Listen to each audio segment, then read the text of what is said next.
Antes de ayer escuchaba una entrevista al jurista, abogado, académico Cristian Riego, y él decía lo siguiente, quiero saber si tú compartes lo que él dice. Mira, él señalaba que en Chile, en general, los jueces fallan con bastante imparcialidad. Dice él, ¿no es cierto?, que dice que la capacidad de corrupción es poca. No obstante, esos mismos jueces que no se dejan influir para fallar en un caso, sí se dejan influir para designar a alguien en un determinado cargo. ¿Compartes? ¿Cómo lo ves? Depende de lo que, a ver, yo puedo estar parcialmente de acuerdo con el profesor Riego, es decir, evidentemente esto uno no lo ve todos los días, en general, yo personalmente he tenido muy buena opinión de los jueces. Eh, yo creo que el problema es mucho más sutil, es más, eh, ¿cómo decirlo?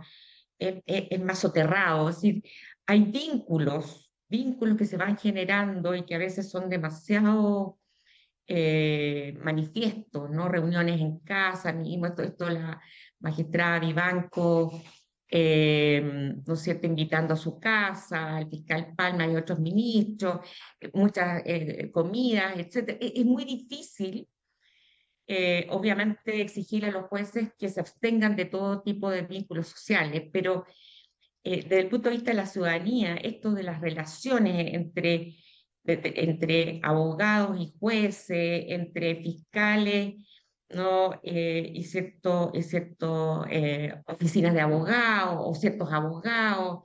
Ya lo decía un poco hace poco en una entrevista, es decir, uno se encuentra con ciertos abogados, con cierto tipo de relaciones que a uno le parecen sospechosas, por decirlo, en el sentido de un cierto vínculo muy cercano, y sin embargo, por ejemplo, no se producen inhabilidades. Y discúlpame si tal vez entro en otro tema que está muy vigente.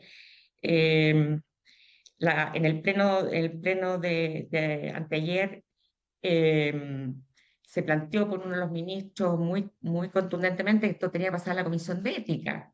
Y sin embargo, uno ve que votaron ministros que debieron haberse inhabilitado, por lo menos de un punto de vista estrictamente eh, eh, de la visibilidad que tiene que tiene el hecho de que tres o cuatro ministros que han sido imputados de haber eventualmente estar en algún tipo de relación Malas prácticas. eh, con malas prácticas, aparecen votando incluso en contra de que se lleve el caso a la Comisión de Ética, o todos estos casos, y aparecen firmando la señora Ángela Vivanco, el señor Carroza, la señora María Teresa Letelier. Entonces, yo no sé si no hay una comprensión de los ministros, de la importancia de su cargo, de la importancia de las apariencias que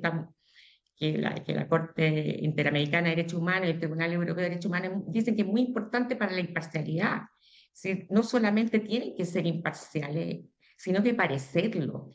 Desde el año 2003, por lo menos que me consta, y en adelante incluso ha suscrito el Código Iberoamericano de Ética Judicial, donde estaba como representante del Poder Judicial la ex ministra Rosa María Maggi, donde aparece claramente en ese Código Iberoamericano de Ética Judicial este tipo de prácticas no son admisibles. Es parte de los deberes de probidad de los jueces, todo el que integre el Poder Judicial, de actuar con rectitud, no a tener ningún tipo de provecho personal, no ejercer tráfico de influencias. Eso está en toda la legislación vigente en Chile. Y además en estas actas donde expresamente se habla de estas prohibiciones para los jueces. Entonces, ¿qué es lo que ocurre? Si hay una defensa corporativa, si la Corte Suprema no se da cuenta de la importancia que es que adopte decisiones eh, que sean claras, contundentes respecto a que este tipo de prácticas, si ya eran toleradas, ahora no son admisibles no son admisibles hoy.